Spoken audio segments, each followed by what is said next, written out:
I'm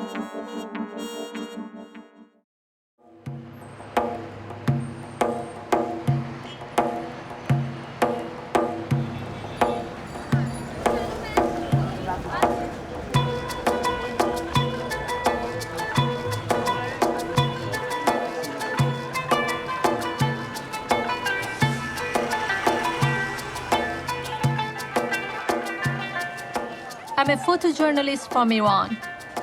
I came to Afghanistan in 2001 after the fall of the Taliban. At the time, everyone was hopeful that life would improve for women here. But 10 years later, very little has changed.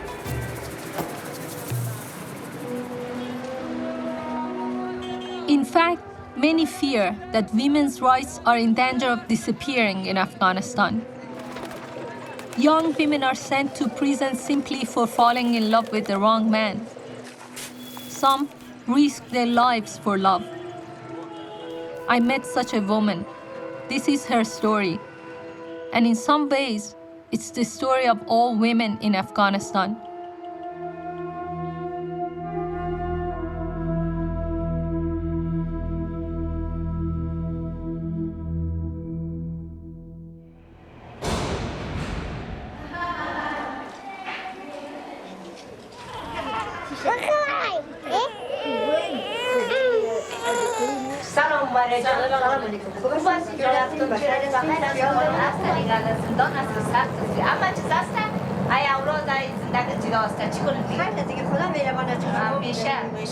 اسم ما میراست بلده طبقی اوناس قماندان بلاک است. برای جرمای فرار از منزل است، اختطاف است، مواد مخدر است، قتل است، این نمونه است.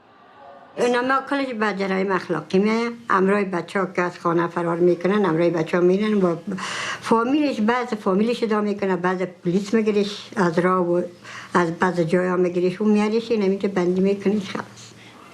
بسیاریش که ناق بیاید، دیدای ناق بیاید، دلم نیست. In 2011, I was granted access to Badambakh prison for women. It looked more like a refugee camp than a prison. Women wore regular clothes, and many served their sentences with their children, who would otherwise have nowhere else to go. There are some 600 women in prisons across Afghanistan, locked up for so-called moral crimes. Adultery, sex out of wedlock, running away from home. Sohaila committed all three. اسم خودم سوهیلا از نورستان هستم. فرار کردم 3.5 سال فرار بودم. بعد 3.5 سال پدرم مرا گرفت. 3.5 سال بعد باز مرا بندی کرد پدرم. محکمه اول 2 سال قیدم مرا، محکمه 6 سال کرد. بچه من در زندان به عملیات شدم. زندان بدینی آمد. یک راه خوب نشان میتم ما که آزاد شدم، یک زندگی پیدا میکنم. حالی در زندان از اولادای ما به سر نمیشت، ما خود ما در بدر. Many of the women in Badambakh were afraid to be filmed, but Sohaila was different. She saw no crime in her actions, and she was full of determination to live the life she wanted. پدرم اجازه نمیده. پدرم اگه یبرا بودم ما آزاد شوم برای تو تسلیم میکنن. این همی آرزو دارم در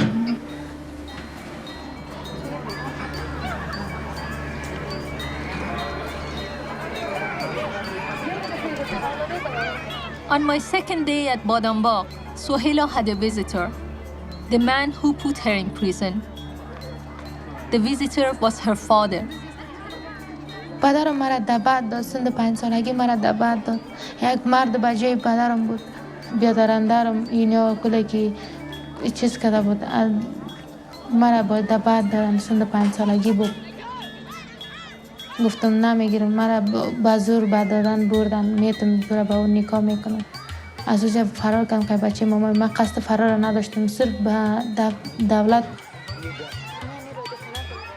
3 سال بعد پدر مرا بندی کرد در زندان بادامباخ. Sohaila's father seemed to be such a gentle old man, and a man who clearly loved his daughter. But it also became clear that he was not able to think outside of his traditions.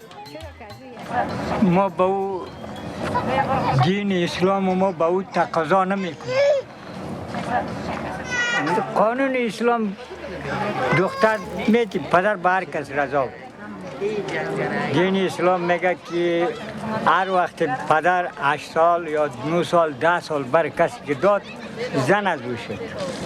بعد از او ما حق نداریم. هیچ کس. خوینمی کارشان خوبش نیست نیست بعد فهم که چرا برام خواسته خودش ندادیش. سویلا در این وقت چی مقصر نیست من تا پدر مادرش مقصر است.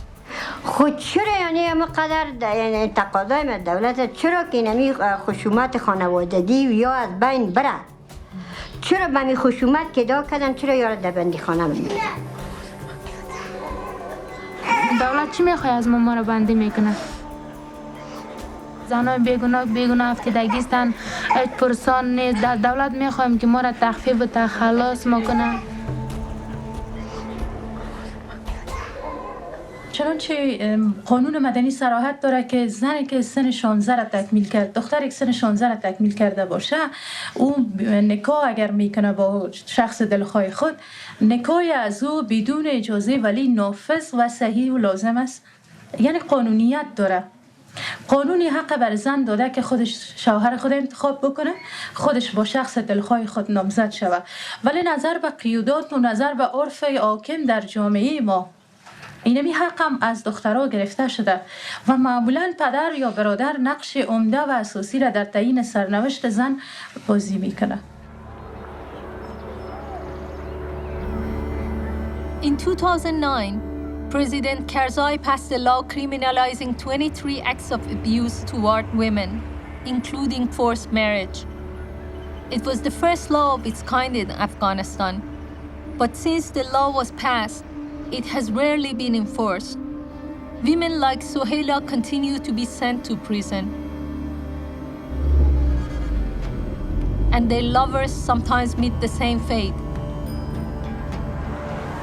Sohaila told me the father of her child was also locked away on the other side of Kabul in Polecharkhi prison for men.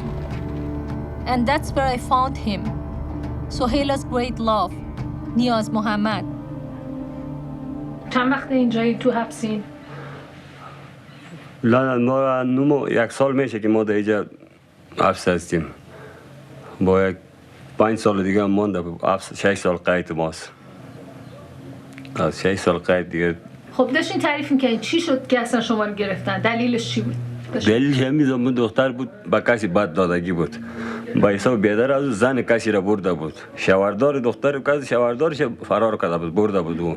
این دختر خود بود 8 ساله بود 5 ساله بیرا گفت با نام تو باشه. یه را جوان شد برای تو میتیم. دختر جوان شد را قبول نکرد.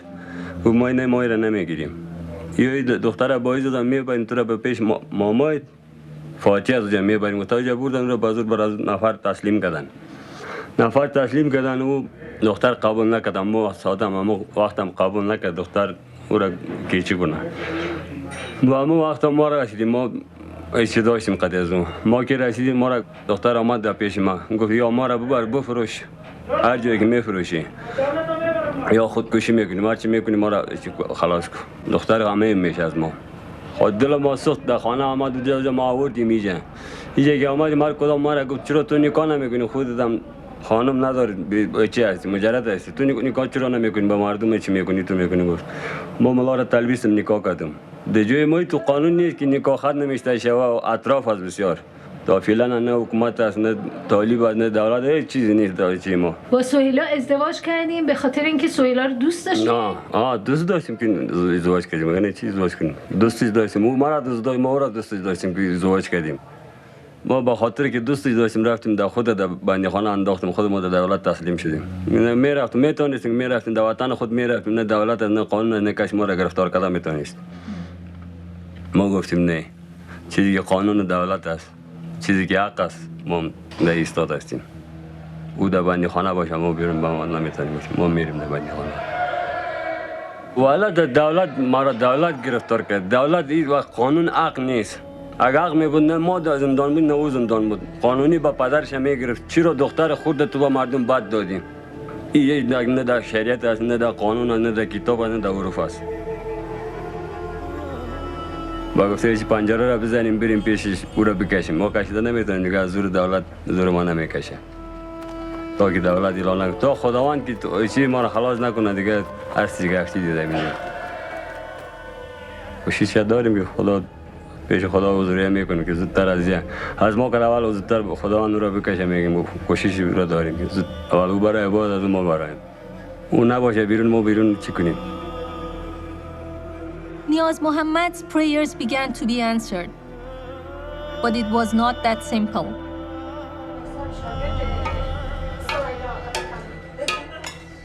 "18 months later, I returned to Afghanistan.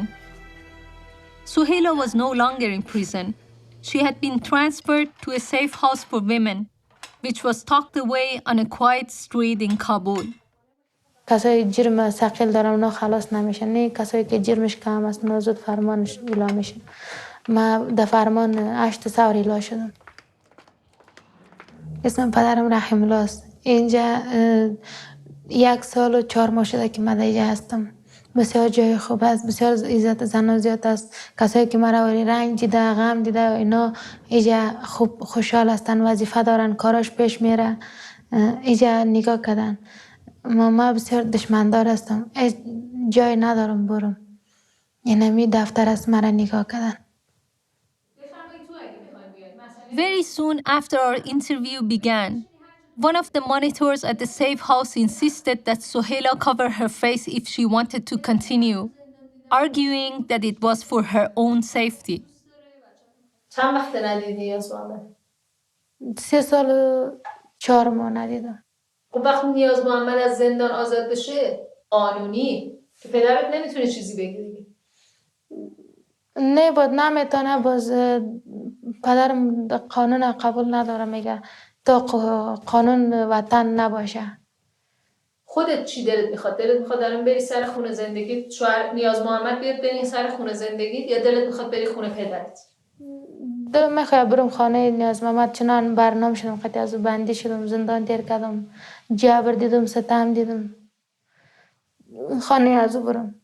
دوست داری نیاز محمدو؟ بله. خب الان که خوشحالی، چرا الان غمگین شده اینقدر چشات؟ اون روز که دیدمت که خیلی خوشحال بودی. ولی هم خوشحال هستم.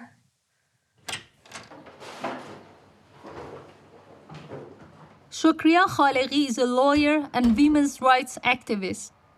She runs this safe house, which is a haven for women trying to escape Afghanistan's oppressive traditions. دختر در بدل دادن بسیار یک مسئله عادی است، یک فرهنگ است، نه روایت شرعی داره نه روایت قانونی داره، مگر یک فرهنگ شده که این فرهنگ باعث ازی شده که هزارها زن بدبخت شوند، هزارها دختر بدبخت شوند. اینمی عوامل است که به نظر من مانع پیشرفت یک جامعه میشه و باعث بروز مشکلات در زندگی خانواده میشه. همین دختر بدل دادن همین موضوعیه که برای سهیلا اتفاق افتاده. این تو فرهنگ افغانستان بوده همیشه یا اینکه از جای دیگه اومده؟ شما میدونید؟ پس یک فرهنگ نبوده که مثلا این فرهنگ باشه که از فرهنگ اسلام گرفته داشته باشه، یا یک فرهنگ بوده باشه که سابقه قانونی داشته باشه.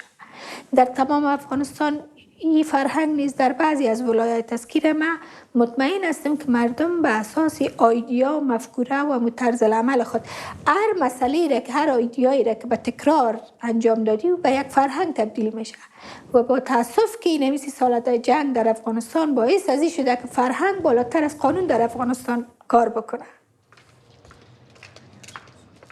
سهیلا از جمله 10 زنی که از جمله متضررینی که به شما هستن که به وقت حق بشری و حق اساسیشان نقض شدن، او حقی را که شریعت و اسلام برای انسان ها داده. انسان وقتی که از فطرت در دنیا هست میشه آزاد هست میشه، آزادی های خود داره. یه بار که گفتی با از اینجا رفتی خونه چی شد؟ از اینجا که جلب گرفته 6 ماه پیش در خانهش رفتم، اونا کلی که سر ما حمله کردن، لطف کردن. کی کتک زد؟ پدرم، برادرم، زن برادرمشون، بچه کاکا. چرا زدنت؟ گفت نبید پشت ما، دیگه ما کار نداریم. نمیگفتن بمون اونجا خونه نرو؟ نه نگفته، گفته نبی جان، نزدیک خانه ما نیای. تو دلت خواست بمونی؟ دلم خواست بیاین که چیز کنن، بیاین اینجا قدیمه گپ بزنن، جرامت کنن، گپ یک دیگه طبقه ما اینجا باشم. به این خاطر رفتم. گفت نمیخوایم دیگه بیاییم، نه تو را میخوایم نه بیای. اگه بعد من پدرم به یک شرط مرا قبول داره، میگه ده یک شرط تو را قبول دارم، بچه تا بکش بیا در خانه من. وکیل چی میگه؟ وکیلم پشت کارم میگرده، کوشش میکنه. چی کار تفریقی که میخوای بگیری؟ طلاق میگیره. حتی وکیلم در تعقیب کردن که این کار نکنی، اخطار دادن. الان برنامه چیه؟ میخوای منتظر بمونی تا 2 سال دیگه که شوهرت از زندان اومد بیرون؟ مجبور هستم منتظر باشم. من دیگه علاج راه حل ندارم.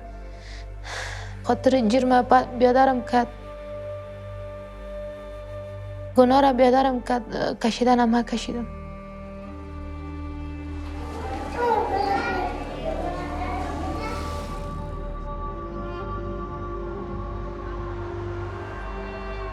After I met with Sohaila, I took a chance.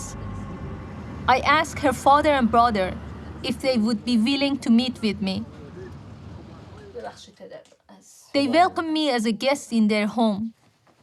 Sohaila's father spoke repeatedly about his hope that his daughter would come back home, but on his terms, not hers. امن میگن اون را جای امن. اونجا رفت، حالا اونجا پای بند کرده است. نه حکومت الان میته بامون، نه یک چیز دیگه میته. اما حکومت محکم کرده است که تا چه وقت محکم.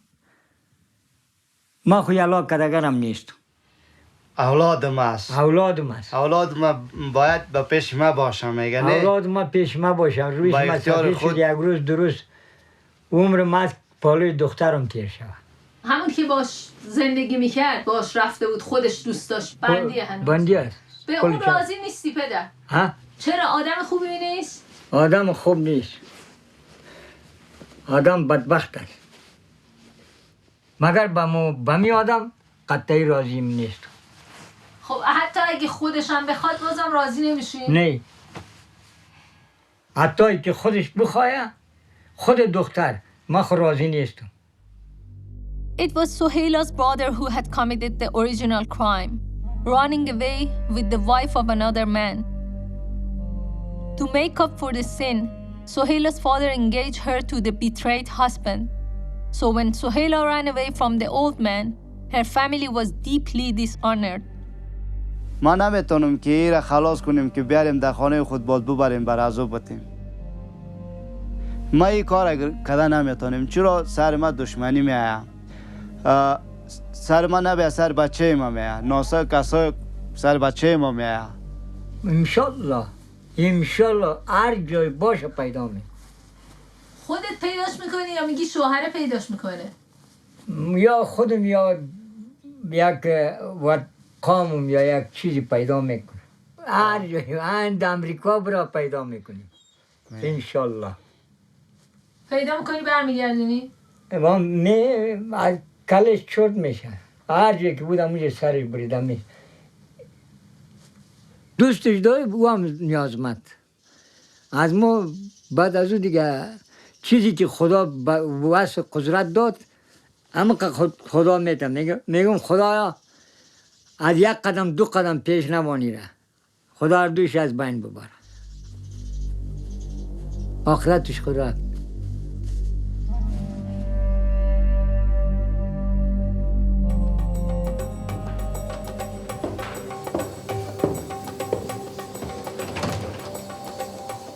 returned to Afghanistan just a few months later, the political atmosphere had changed dramatically. Women's rights had become a very sensitive subject. I had hoped to speak with the young lovers again, but the manager of Sohaila's safe house gave me one excuse after the other and finally stopped answering my calls.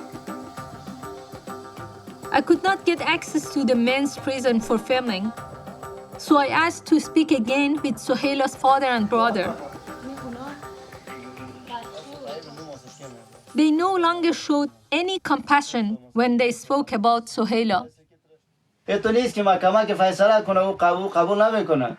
محکمه چی هست نه او قبول ایتونه میشه که خب حالا سهیلا میگفته 5 سالش بوده نامزدش کردین. چرا انقدر زود نامزد کردین؟ 6 سال 7 سال. چرا انقدر بچه؟ رواج ما. خدا این طلا میگه خدا این طلا. شما الان دختر خودت 6 سالگی نامزد کردی؟ ما دختر خدا در 3 روزه نامزد کردی. 3 روزه تولد شد. 3 روز 1 2 3 روز. رواج بود. 3 روز ناروانی. چیز کردیم نامزد کردیم. خب حالا اگه دختر شما بزرگ شد رفت پنتون درس خوند برای خودش آدمی شد یا اصلا هیچی هم نشد اصلا بزرگ شد گفت این بچه کاکامو نمیخوام اصلا این اصلا ازش بدم میاد شما یه از کتاب بیرون است از حدیث قرآن اول عذر میکنیم که یعنی دلاسا میکنیم که یه شوهرت است عذر میکنیم برش قناعت میتیم که برش میتیم اگه نشد همون تو داده سری گرفته میتیم برو بخیر و بعد دخترت اگه دوست نداشته باشه فرار میکنه فرار که کود زدنش هیچ ترس حکومت نداریم. نمیکنه از مردن زدن کشتن ترس نداریم بر ما فقط یک گندشک زدن است هیچ اگه ای در پیش ما نبیه یا در پیش آدم دیگه خر نجیز بروه یا کدام روی دیگه بروه باز او کشته میشه دیگه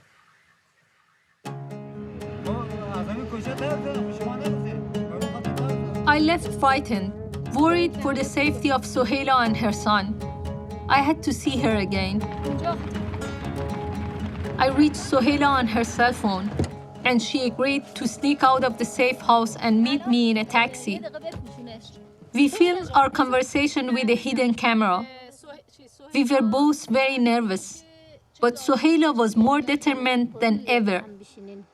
اینمی فقط محکمه دویم فیصله شوه چون دفترم کوشش میکنه سر زمین ویزا میگیره من قید رئیس کلان گپ زدم که من After her divorce from the old man, she hoped to leave Afghanistan and wait outside the country for Niaz Mohammad. الان میایم آقای عنایت سالا باشه روان میکنم آقای عنایت حرف بزن با یارو مرسی الان نیاز محمد حالش چطوره وضعیت بسیار خراب است میگن چه مشکلاتی داره بگو زردیس یا شکر دو مرض یک جای خب قبلا که بره زندانی مسائل داشت این مشکلات نه حالی پیدا شده خب چند سال دیگه قید داره تو زندان چقدر دیگه باید بمونه نمیفهمم برای من راست نمیگه یعنی دل از این هفته گفتم و من چیز نمیگه خب پس تو منتظری که کارت تموم بشه که از اینجا بری فقط کارم تمام شد از اینجا میرم پس میخوای با نیاز محمد ببینی بله دوست داری نیاز محمد دوست دارم تشکر I was still anxious when I left Sohaila, but her hope was contagious.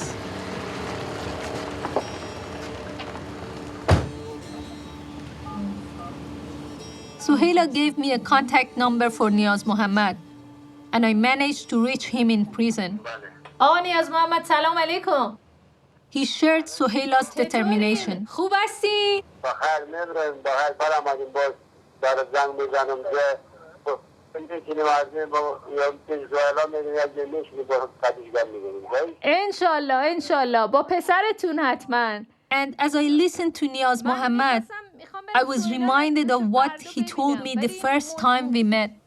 خود سوهیلا میخوام بگیم جلو دوربین او را خب میگیم که زود برای از چیز ما بس خلاص شد زودتر وقت خب با او خوشی هستیم که زودتر برای یک روز نه یک روز پیش ما میای اینجا باید پایوازی هم شاید بیایم اینقدر نخواد زمین ما را پرتن خواد که ببینیم یک روز همین موچه را داریم میگه حال دماغی هفته دیگه دل خدا قوی کنه دیگه مجبوری است. I want to believe that Afghanistan has more men like Niaz Mohammad. Men who respect women, who love women, and want to see them free.